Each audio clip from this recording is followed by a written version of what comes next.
Alright, here's the introduction of the new car to the channel. So this is certainly not new to me, but it's new to the channel. I've decided I'm going to go ahead and start doing some YouTube content on this thing. This is a 1991 Oldsmobile Cutlass Calais Quad442 W40. So this car, I want to say in 2009, popped up on eBay for like $500. And I put a last minute bid of 900 max in and won it for $900. And it was all the way down in Tennessee. And so that year, I think it was Black Friday, we drove down there and I drove it back all the way from Tennessee to Indianapolis. And which was, I thought, a pretty good test of the reliability of it, because if it's going to make a trip like that, then, you know, it's a good car. And I can't even remember how many miles it had on it, but it was a really solid, rust-free car at the time. So I thought it was a pretty good purchase, and this was originally for my brother, because he was driving around in our work van, picking up his kids from daycare and things like that, and it was not a very good situation, so he picked this up to be like a grocery getter type deal. So it actually sat for a little while, a couple months at the most maybe, because there was a lot of out-of-state BMV things that had to be taken care of. And once we had all that done, I think we had to have like a cop come out and verify the VIN or something, I don't know. Went to start it to take it over there, and it wouldn't start. It's kind of bizarre, actually. It went all the way back to Indianapolis from Tennessee. You'd think, you know, sweet, what a good test of how durable this thing is or how reliable it is. But all of a sudden now it wasn't running. So I did a compression test on it, and I can't remember if it was all the cylinders or just a few, but there were some cylinders with zero compression, which was quite the shock at the time. So as I recall, we just decided, hey, it's a quad 4, maybe it's got a bad head gasket, let's just do the head gasket on it. And I happen to have a reconditioned head, an 086 head, ready to go for it, so we tore it down to the block, and I think I've got some pictures of that I might splice in right here.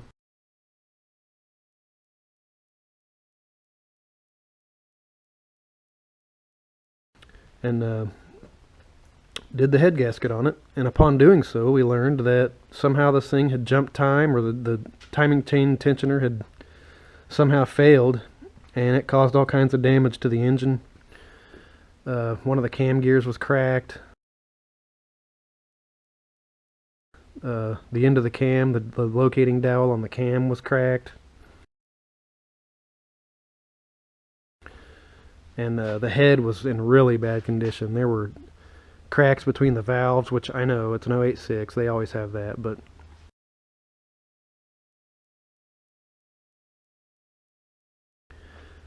so it had quite a bit of damage. So we replaced all the timing components. I had some spares at the time, so I, you know, put better gears on it and a new timing chain and all that kind of thing. And then he drove it for a while. And throughout the years, he, you know, they would have like a brake line rust out, or I think at one point the exhaust rusted off and he had to drive everywhere in earmuffs, and so I welded a new exhaust onto it and just kind of kept it on the road. And then one year, and I'd never remember what year it was, we had really, really thick fog, like you couldn't see 10 feet in front of you. And he was driving it, and some guy just pulled right out, creamed the front end of this thing, and on the front left fender. I'll go ahead and splice a picture of that in right here.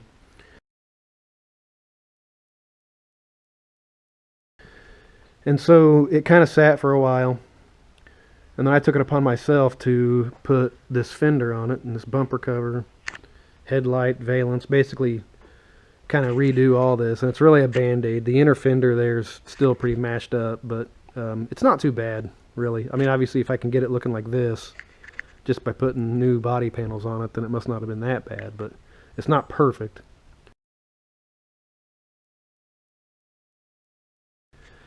And the next winter I needed something to drive, because I didn't want to drive the GTO on the salt. So I worked out a deal with him to where I could just borrow it for the winter. And I went through it, and it looked like one of the rear brake lines was about to pop, so I went ahead and replaced it.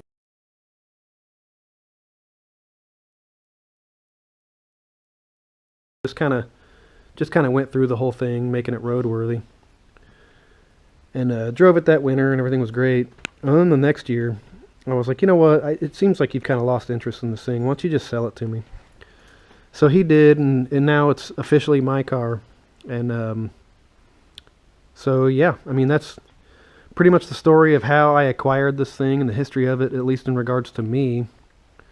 So I don't know, I might do a video discussing all the mods that I've done to it to this point, and then from here on out, whatever mods I plan on doing in the future, I'll just go ahead and put on this channel, such as the one final piece to the suspension that I had not done yet was Eibach lowering springs and Coney strut inserts in the front and Coney shocks in the back, which they're done now, but I'll go ahead and I went ahead and filmed them, so I'll be able to put a few videos of that up. And then future plans, I do plan on painting it at some point. I've got a new trunk lid that's, well, not new, but it's in a lot better condition than this one. I've got a few bumper covers. I don't know if I'll pick the best ones probably and go ahead and paint this thing.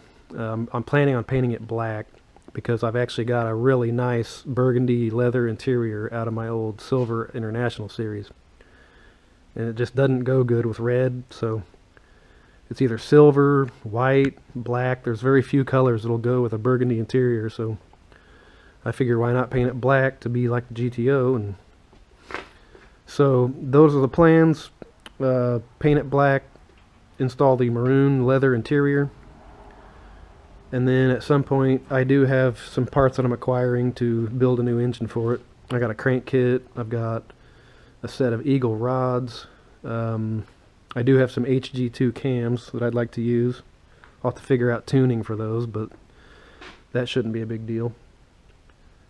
And then that's, I mean, pretty much it. I mean, maybe long into the future I would turbo it or something, but that's it. That's the new car for the channel, so stay tuned if you're interested in these. Can't imagine why you would be, but hey, I'm here. I'm dumb enough to like these stupid ass things, so maybe you are too. Anyway, thanks for watching. I figured I might as well go ahead and go through the list of mods that I've done to this thing up to this point. Why not? So last year I had pretty much completed all the things that were, you know, basic maintenance items. Not everything, but things that had been neglected for a long time, and got this thing kind of up to snuff. And then I started with the actual modifications. And so mostly it's suspension related, but so on the front end here I put on a nice painted set of subframes with a 18mm FE7 front sway bar with poly bushings, of course, and the control arms have energy suspension bushings in them. And then I've got this strut tower bar, and I've got a lower subframe brace that connects the two subframes at the bottom. And I think that's pretty much it for the front. I've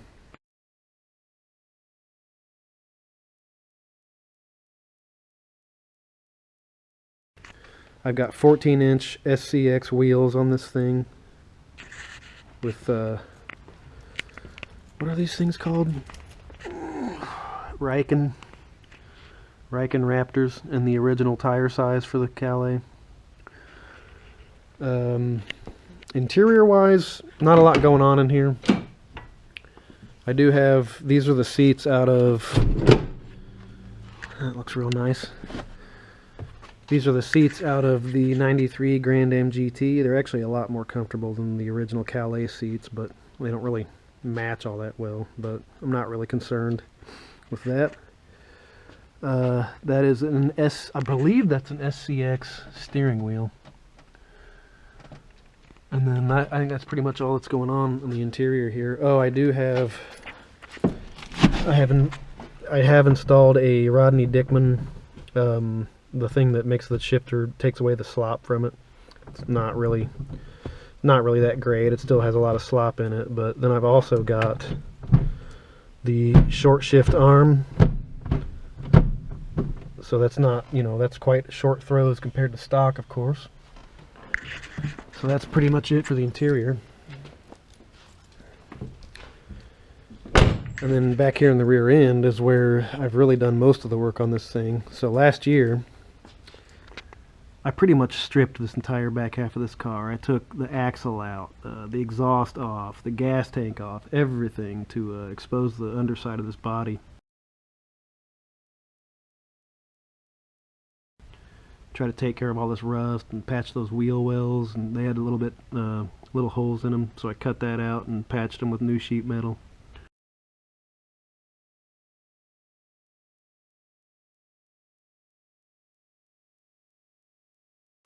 Tried to paint everything as good as I could. New gas tank, fuel pump, fuel filter.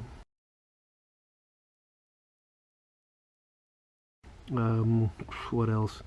That rear axle is actually off the silver car, the Silver I Series. I went ahead and painted it black. I had suspected that the original axle that I took off of this thing was bent, because every time I put the alignment strings on it, it seemed like one of the rear tires had a little bit of a toe end to it, and the wheel always went one direction, and it just didn't seem right. So I went ahead and swapped the back axle onto it with poly bushings for their mounting points. I believe that's a 1-inch Adco rear sway bar there.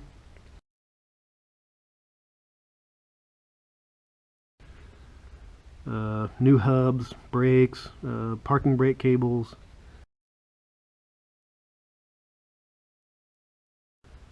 Pretty much everything you can imagine back here. Oh, and this exhaust is I think that's a Borla exhaust off the 93 Grand Am.